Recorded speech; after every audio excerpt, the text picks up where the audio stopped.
ఇదే కదా నీ కథ ముగింపులేనిదై సదా సాగదా.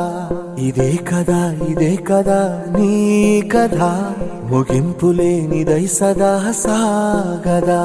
నీ కంటి రెప్పలంచున మనస్సు నిండి పొంగిన ఓ నీటి బిందువే కదా నువ్వెతుకుతున్న సంపద. ఒక్కొక్క జ్ఞాపకానికి 100 ఏళ్ల ఆయువుందిగా, ఇంకెన్ని ముందు వేచనో అవన్నీ వెతుకుతూ పదా. మనుష్యులందు నీ కథ మహర్షిలాగా సాగదా.